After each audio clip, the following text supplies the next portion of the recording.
মুআজ্জাজ মোহতারাম হাজিরিন, আমি আপনাদের সামনে পবিত্র কোরআনুল কারীমের 29 নম্বর পারা, কোরআনুল কারীমের 76 নম্বর সূরা, সূরাটার নাম হলো সূরায়ে দাহার। এই সূরার 3টি আয়াত তেলাওয়াত করেছি।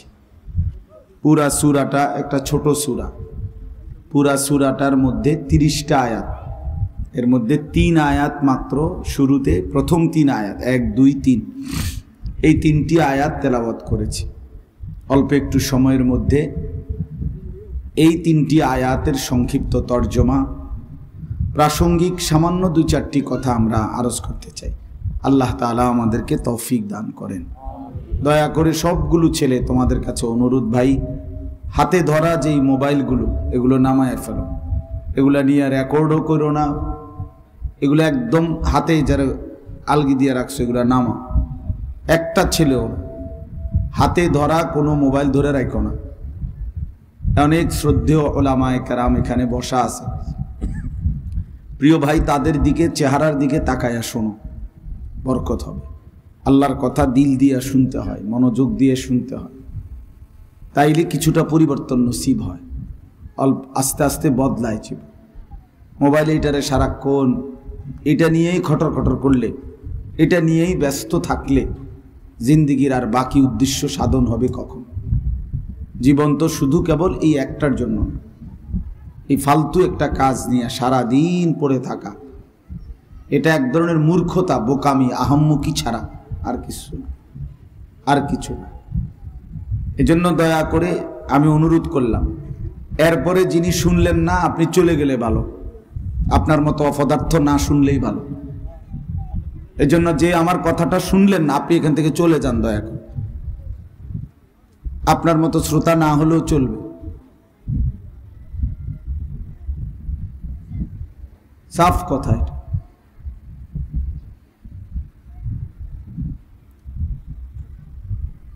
ওলামায়ে কেরাম তো উপস্থিত হইছে, এখন আমরা এখানে আসছি, তাহলে আমরা এখন উপস্থিত আছি, এখন সামনাসামনি শুনবার বরকত আলাদা। এটা কি ধরনের জিন্দিগি যে সারা দিন মোবাইলে এটা ছাড়া আর কিছুই ভাল লাগে না? এটা কি ধরনের অসভ্যতা? একেবারে 24 ঘন্টা এটা সাথে থাকতে হবে। যেইটা পাই, সামনে পাই, যা পাই, গরু, ছাগল, কুকুর, বিড়াল, মানুষ, জিন, ভূত, যেইটা সামনে পায় এটা উঠাইতে হবে। এইটা কি অসভ্যতা? এই পাগলামির শেষ কোথায়? এই নেশার শেষ কোথায় বলেন? কত লক্ষ ছবি উঠাইলে, কত লক্ষ মানুষের দৃশ্য মোবাইলে ঢুকাইলে কি হবে আমাদের? শেষ পর্যন্ত দুনিয়ার ফায়দা কি, আখেরাতের ফায়দা কি বলেন? শেষ পর্যন্ত কি? বাংলাদেশের 100 জন আলেমের সাথে একটা ছবি আছে মোবাইলে, তো কি হয়েছে এতে? হাসরের ময়দানে কবরের আযাব মাফ, হাসরের ময়দানে মাফ, কি ফায়দা এটা? এই জন্য দয়া করে প্রত্যেকেই, আমি শক্ত করে বললাম, এই জন্য মেহেরবানি করে একজনও হাতে ধরা মোবাইল ধরে রাখবেন না, এমনি শুনেন। অল্প সময় আল্লাহর কথা মনোযোগ দিয়ে শুনলে, আন্তরিকতা দেখাইলে আল্লাহ তাআলা হেদায়েত দেয়। কোরআন শরীফে আছে, আল্লাহ তাআলা বলেন, ওয়াহদি ইলাইহি মান ইউনিব, যে আমার দিকে ঝুঁকে আসে, মান ইউনিব, আমি আল্লাহ তার চাইতে এগিয়ে হেদায়েত দিয়ে দেয়। কিন্তু শর্ত হলো আল্লাহর দিকে ঝুঁকতে হয়, কিছুটা আগ্রহী হইতে হয়। কোন রকমের যদি আগ্রহই না থাকে, গাফেল মানুষ চিরবঞ্চিত। গাফেল, এই অবহেলা, খামখেয়ালি, তুচ্ছতাচ্ছিল্য, বুট খাইতেছে, আল্লাহর কথা শুনতেছে, বাদাম খাইতেছে, আল্লাহর কথা শুনতেছে, বসে বসে জুরাইতে আছে, ওয়াজও শুনতে আছে, কদ্দুর ঘোরে, কদ্দুর শোনে, কদ্দুর চা খায়, কদ্দুর বন খায়, আবার কদ্দুর শোনে, টান দিলে দৌড় দিয়ে আসে, জোরে কোনো হুঙ্কার ছাড়লে আবার লাফাইয়ে ধরে কি চিল্লাইতেছে, ঘটনা কিটা হুজুর? এই হুজুর তো গরমে না, এই আবার দেখে আসে, তো আবার গরম শেষ, তো আবার যায় খাজা, এই হুজুরের তাল নাই, এগুলো কি অর্থ? এতে কি ফায়দা? জনপ্রিয়তা তো ধোঁকা ভাইয়া, জনপ্রিয়তা এটা একটা ধোঁকা। আল্লাহর কথা যিনি বলেন, যখনই বলেন, সবটা দাম। ওমান আহসানু কাওলাম মিম্মান দাআ ইলাল্লাহ, আল্লাহ তাআলা বলেন তার কথার চাইতে সর্বোত্তম আর কোনোটাই নাই। তার চাইতে উত্তম মানুষ আর কেউ হতে পারে না, যে মানুষকে আল্লাহর দিকে ডাকে। তো যে আল্লাহর দিকে ডাকে সেই উত্তম। এবার সবাই তারে চিনুক বা না চিনুক এটা দেখার বিষয়। তার বয়ান 1000 মানুষ শুনতে হবে এটা জরুরি না। একজনের কাছে বললে উত্তম, 1 লক্ষের কাছে বললে উত্তম। আল্লাহর দিকে ডাকলেই উত্তম। এই জন্য আজকে আমি শুধু আমার বয়ানের জন্য বলতেছি না দোস্ত, অনেক শ্রদ্ধাভাজন হযরত উলামায়ে কেরাম বয়ান করতেছেন এবং করবেন। উচিত সবগুলো বয়ান শোনা, মনোযোগ দিয়ে শোনা, এতে ফায়দা হয়। নিজের মধ্যে ধীরে ধীরে পরিবর্তন হয়। কোনো এক কথায়, কোনো এক শব্দে আল্লাহ তাআলা জিন্দেগি বদলে দেয়। সাধারণ থেকে সাধারণ কারো কথায় বড় থেকে বড় মানুষও বদলে যায়। এই জন্য দয়া করে সবার কাছে অনুরোধ, নওজোয়ান ছেলে তোমাদের কাছে অনুরোধ, ভাই আল্লাহর কথা মনোযোগ দিয়ে শোনো।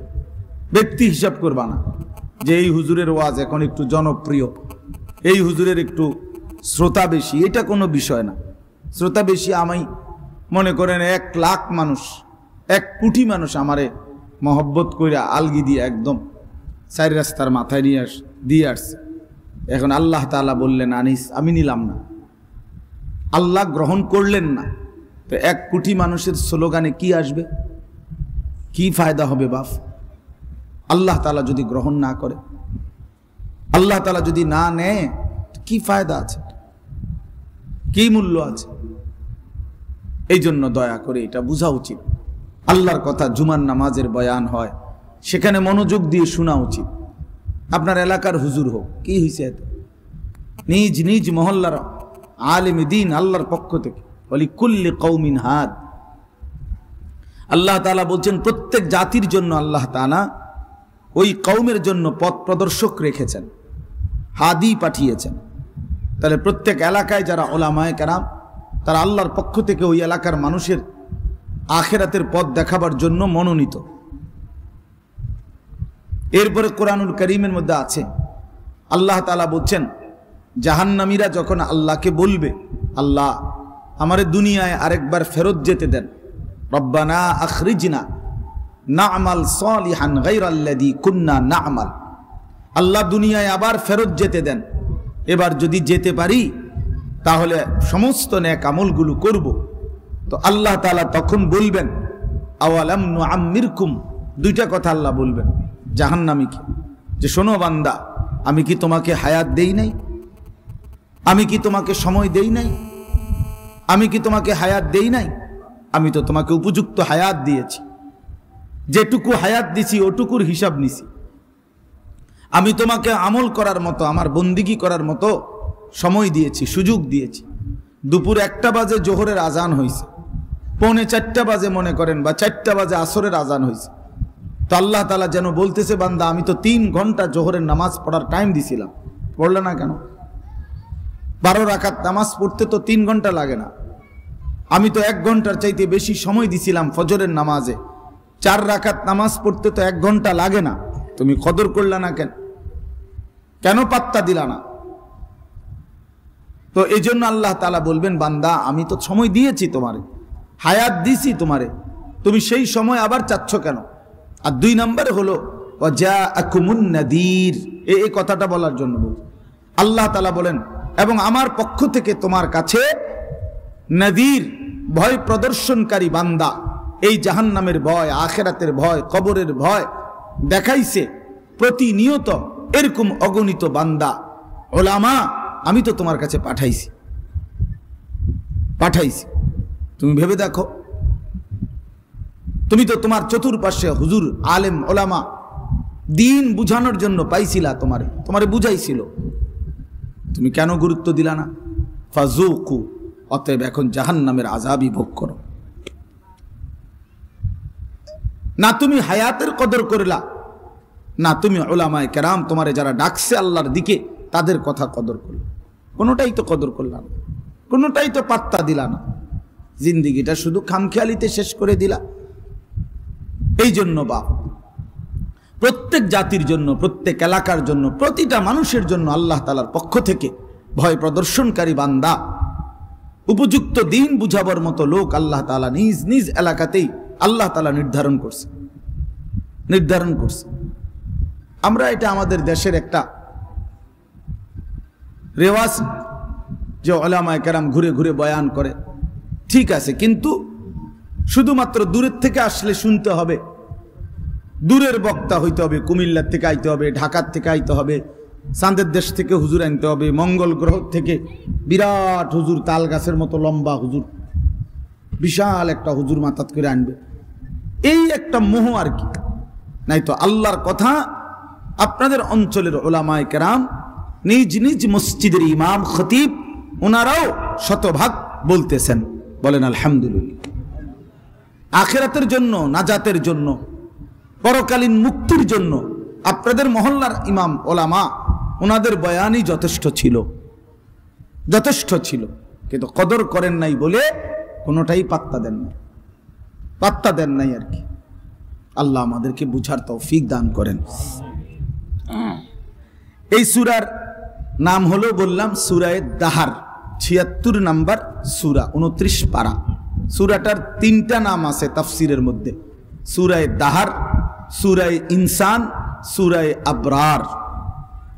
এর মধ্যে আমাদের এই ভারতীয় উপমহাদেশে কোরআনুল কারীমের যে কপিগুলো, যে ছাপা কপি যেগুলো আমাদের এই উপমহাদেশে আমরা পড়ি তেলাওয়াত, এগুলোর মধ্যে সূরায়ে দাহার লেখা। আর আরব দেশীয় যত ছাপা, আরব দেশের ছাপা যে কোরআন শরীফগুলো, সেগুলোর মধ্যে সূরায়ে ইনসান, ইনসান মানে মানুষ, এইটা লেখা। আর আরেকটা নাম আছে সূরায়ে আবরার।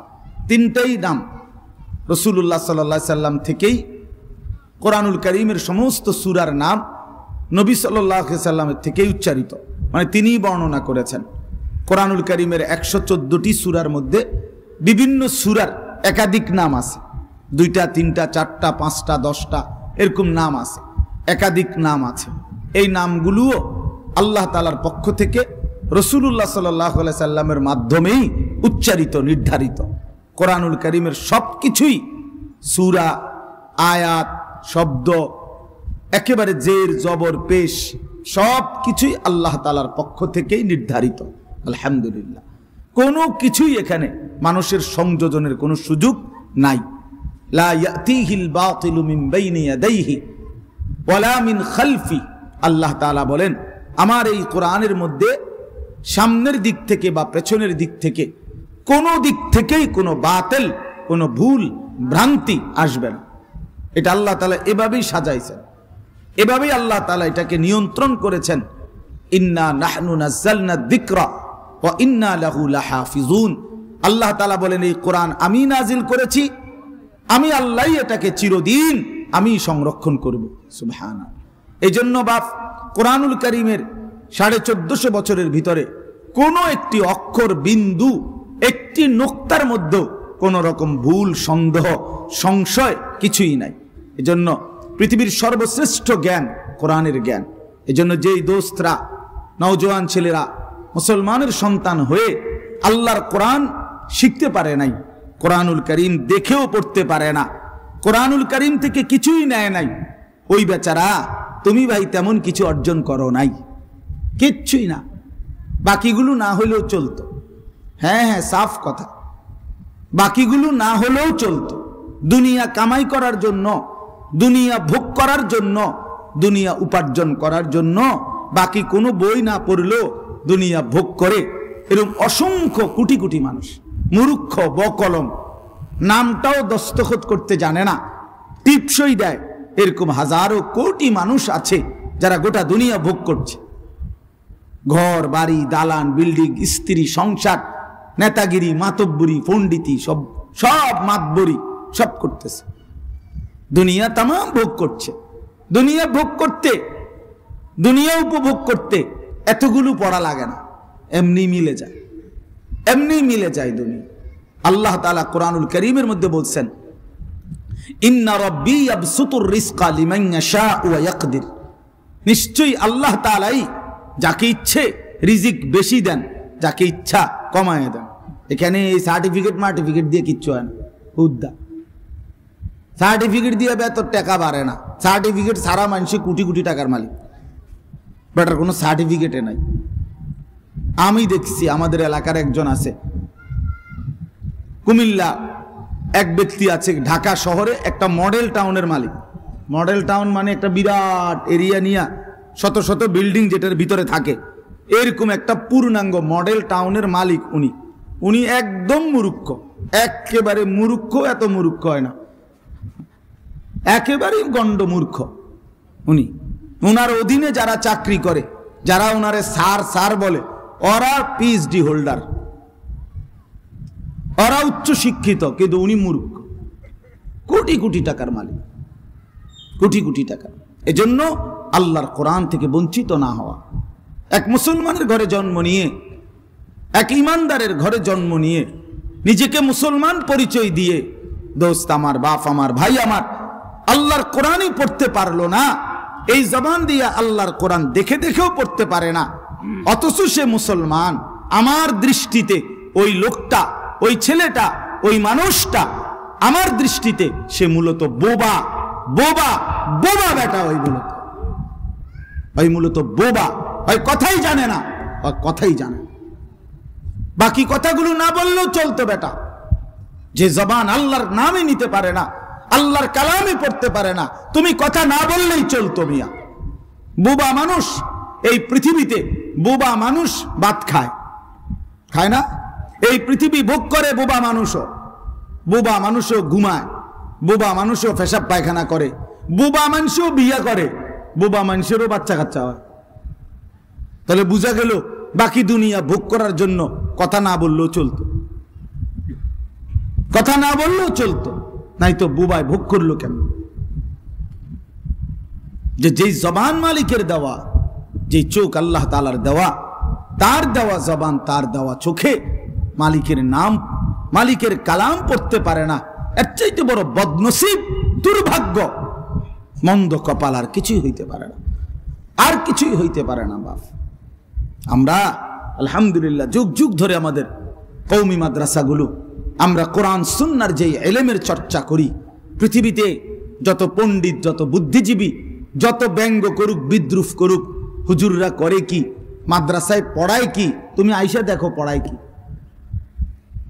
তুমি আইসা দেখো পড়ায় কি, ওরা জানে কি, তুমি আইও না, দেখো জানে কি, তুমি কি জানো আমরা দেখি।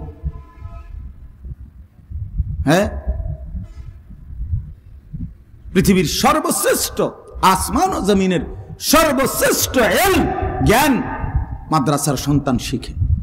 কোরআনুল কারীমের এক অক্ষরের সামনে গোটা পৃথিবীর সবগুলো বই একত্র করিলেও আলহামদুলিল্লাহ রাব্বিল আলামিন এই একটি আয়াতের কাছেও আসতে পারবে না, কাছেও নামি না। গাছ জোরের কথা না, বলে হুজুর আপনার গো মাহফিল দেখে মনো, আপনার লোক দেখে কইলেন আর কি না, আপনি আমার লোক লাগতো না, আপনি এমনি কথা কন,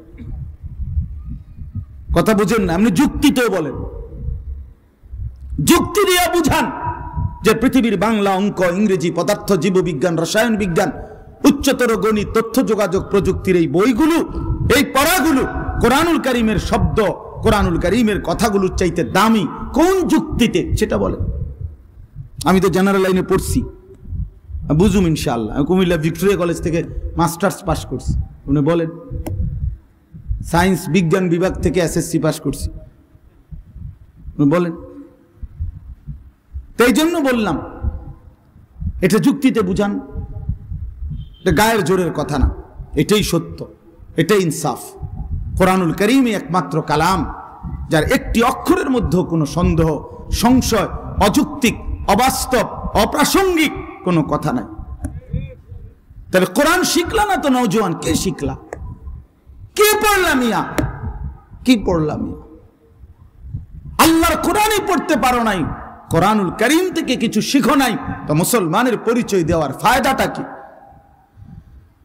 লাভটা কি মিয়া?